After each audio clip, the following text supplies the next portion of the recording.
মানুষের মস্তিষ্ক তার বন্ধু আবার শত্রুও, আর এই মস্তিষ্কেই অনেক ভাবনা উৎপন্ন হয়। লাস্ট মানে কাম বাসনা। অন্য সব ফিলিংসের মতো মনে ওঠা এটাও একটা ফিলিংস, যেটা একদম ন্যাচারাল, আসা উচিত। কারণ এটা যদি না থাকে তবে মানব জাতির বিস্তার থেমে যাবে। সংস্কৃতে খুব সুন্দর লাইন আছে, অতি সর্বত্র বর্জ্যের, মানে সব কিছু অতিরিক্ত খুব খারাপ। আমাদের বেঁচে থাকতে গেলে খাবার দরকার, কিন্তু অনেক খাবার খেলে আপনি মরে যাবেন। জল ছাড়া আমরা বাঁচব না, কিন্তু অতিরিক্ত জল পান করলে আপনার মৃত্যু পর্যন্ত হতে পারে। ঠান্ডা লাগলে আগুনের ব্যবহার করা হয়, কিন্তু বেশি আগুন আপনাকে পুড়িয়ে দেবে।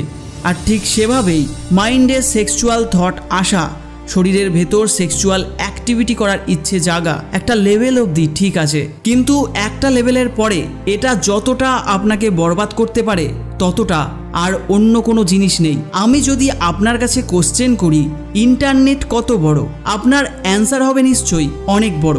একদম ঠিক। এখানে 1 বিলিয়নের থেকে বেশি ওয়েবসাইট রয়েছে, 1 বিলিয়নের থেকে বেশি ভিডিওস রয়েছে। আর ঠিক এই ইন্টারনেটের দুনিয়াতেই আর একটা দুনিয়া রয়েছে, যা হলো পর্ন ইন্ডাস্ট্রি। পুরো ইন্টারনেটে 37% শুধু পর্নোগ্রাফি রয়েছে। একটা পপুলার পর্ন সাইট আছে যারা দাবি করছে তাদের সাইটে প্রত্যেক সেকেন্ডে 2.5 মিলিয়ন মানে 25 লাখ লোক পর্ন দেখে প্রত্যেক সেকেন্ডে।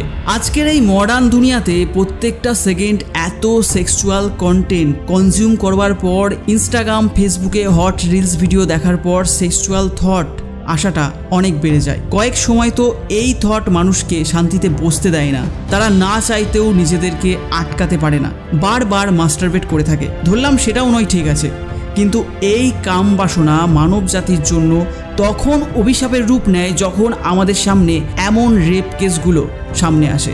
মানুষ কাম বাসনাতে ফেসে গিয়ে এতটা পাগল হয়ে যায় তাদের ঠিক ভুলের বুদ্ধি থাকে না, আর তারা তাদেরকে ধ্বংসের দিকে নিয়ে যায়।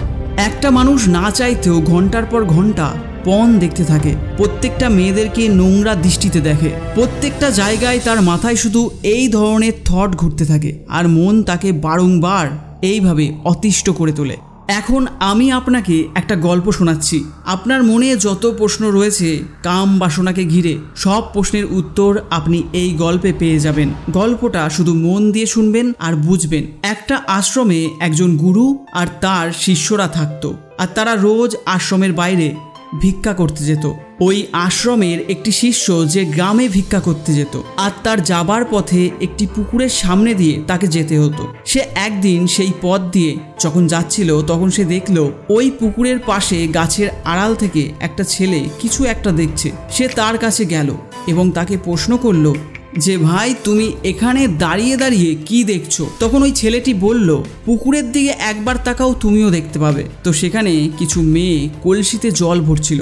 মেয়েগুলোর বয়স 15 থেকে 16 বছর হবে। তখন শিষ্য ছেলেটিকে বলল, ওখানে তো মেয়েরা জল ভরছে, তো এখানে লুকিয়ে দেখার কি জিনিস রয়েছে? তখন ছেলেটি বলে, তুমি পাগল নাকি? তুমি দেখতে পারছো না কিভাবে মেয়েগুলো কলসিতে জল ভরছে?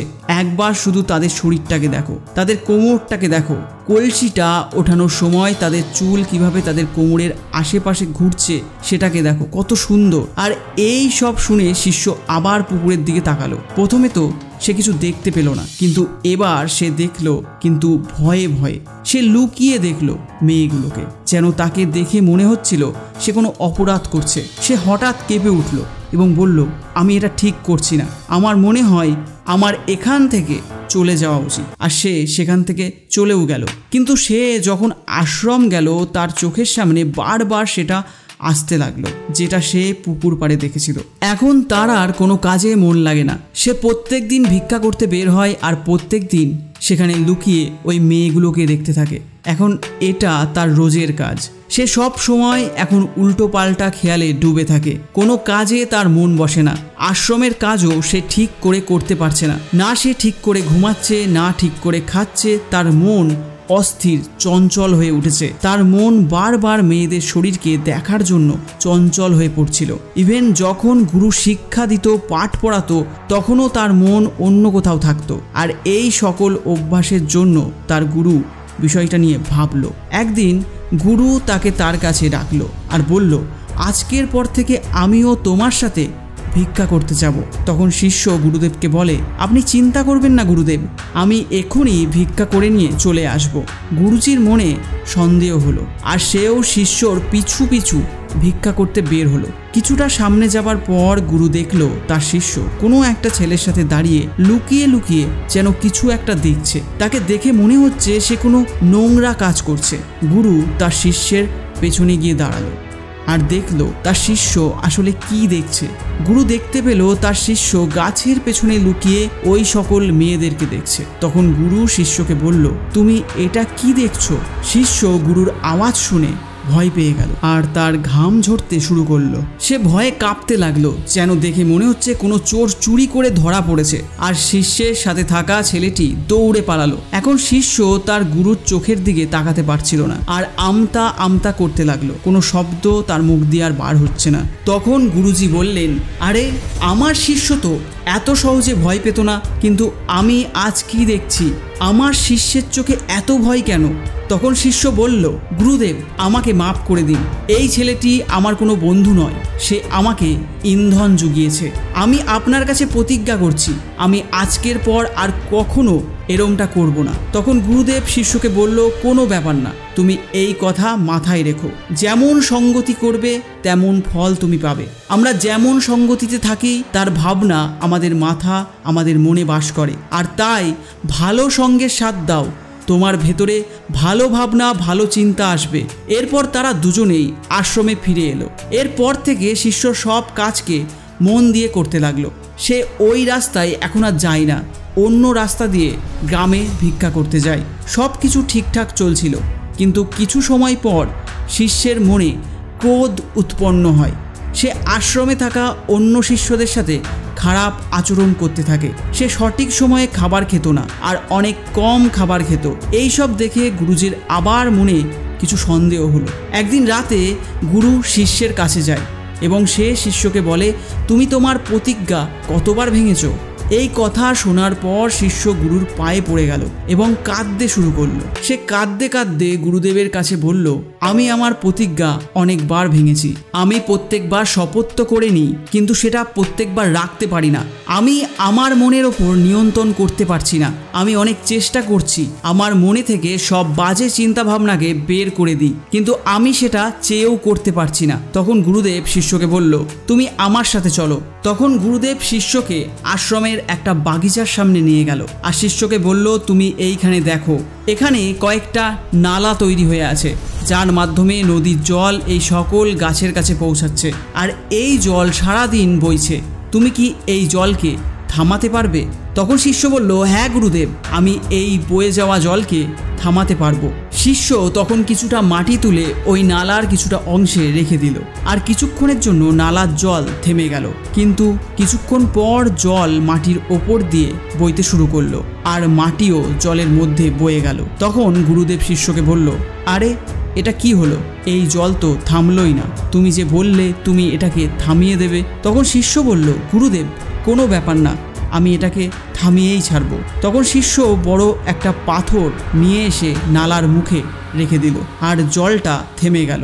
শিষ্য গুরুদেবকে বলল, দেখলেন গুরুদেব, আমি বলেছিলাম না? তখন গুরুদেব হাসলো আর বলল, ভালো করে দেখো, জল নালার সাইড দিয়ে বের হচ্ছে, আর দেখো ধীরে ধীরে পাথরটাও জলের স্রোতে এগিয়ে যাচ্ছে, আর ধীরে ধীরে সেটা এগিয়েও গেল।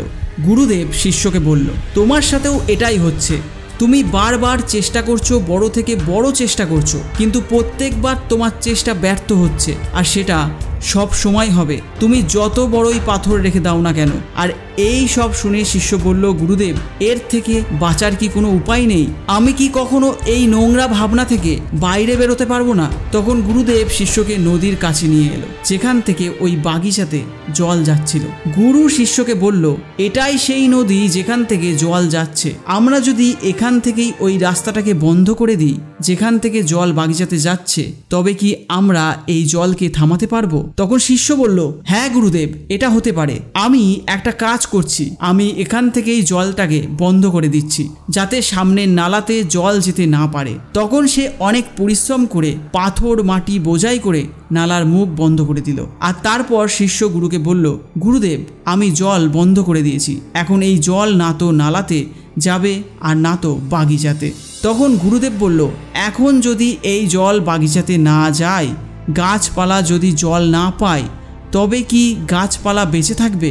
তখন শিষ্য বলে, একদম না, গাছপালার তো জলের দরকার রয়েছে, জল ছাড়া তো সব গাছ মারা যাবে।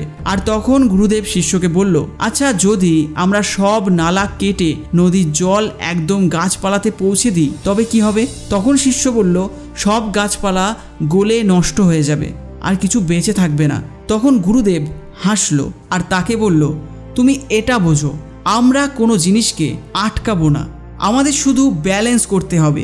আমরা যদি জল না দিই তবে গাছ মারা যাবে, আর আমরা অনেক বেশি জল দিই তবেও গাছ মারা যাবে। আর ঠিক এভাবেই আমাদের জীবনও ব্যালেন্সের ওপরই টিকে আছে।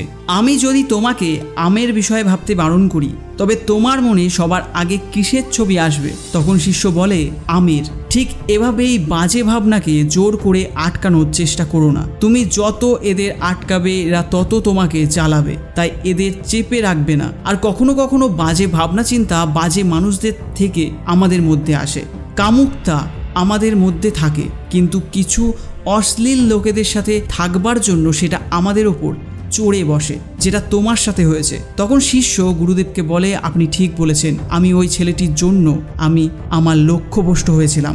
আর ওই শিষ্যের কাছে সব কিছু ক্লিয়ার হয়ে যায় এবং সে সেই দিন রাতে খুব শান্তিতেও ঘুমায়। সে পরের দিন ভিক্ষা করতে যাবার সময় পুকুরের সামনে দিয়ে গেলে সে মেয়েদের কাছে জল চায়। একজন মেয়ে তাকে জল দেয় এবং তার চরণ স্পর্শ করে, আর ওই শিষ্য তাকে আশীর্বাদ করে, তোমার কল্যাণ হোক। শিষ্যর মনে এমন ফিল হলো যেন সে হারিয়ে ফেলা সব জিনিস আবার ফিরে পেয়েছে। যখন শিষ্য ওই রাস্তা পেরোতে গেল তখন সে ছেলেটিকে দেখলো, সে এখনো লুকিয়ে লুকিয়ে মেয়েগুলোকে দেখছে। যখন শিষ্য ওই ছেলেটির কাছে গেল তখন ছেলেটি শিষ্যকে বলল, আরে বাহ, আজ তো তুমি অনেক কাছ থেকে মেয়েগুলোর দর্শন করেছো। তখন শিষ্য বলল, আমরা আসলে সবার দর্শন করতেই ব্যস্ত থাকি, নিজের দর্শনটা তো আমরা কখনো করতেই পারি না। তুমি কতদিন এই গাছের আড়ালে লুকিয়ে লুকিয়ে মেয়ে দেখে বেড়াবে? কাউকে পছন্দ করো আর তাকে বলে দাও, যদি সেও তোমাকে পছন্দ করে তবে বিবাহ করে নাও আর জীবনে কিছু হও। তুমি তোমাকে জানো, এইভাবে সময় নষ্ট করো না। আর এই সব কথা শুনে ওই ছেলেটির চোখ খুলে গেল, আর ওই ছেলেটিও পুকুরের সামনে যাওয়া বন্ধ করে দিল। দেখো, জল আছে তবে সেটা বইবে, এনার্জি আছে তবে সেটা বেরোবে, কিন্তু এটা তোমার হাতে আছে, তুমি এই এনার্জিকে কিভাবে আর কোথায় বার করবে। না তুমি কাম বাসনাকে থামাতে পারবে না, আর না নষ্ট করতে পারবে, শুধু তোমাকে ব্যালেন্স করতে হবে। বন্ধু, আজকের ভিডিও এই অবধি। আমি আশা করছি আপনি চ্যানেলটি সাবস্ক্রাইব করেছেন। ভিডিওটি অবশ্যই আপনার বন্ধুর সাথে শেয়ার করে নেবেন। আবার দেখা হবে পরবর্তী ভিডিওতে। Thanks for watching. Get fit, stay healthy.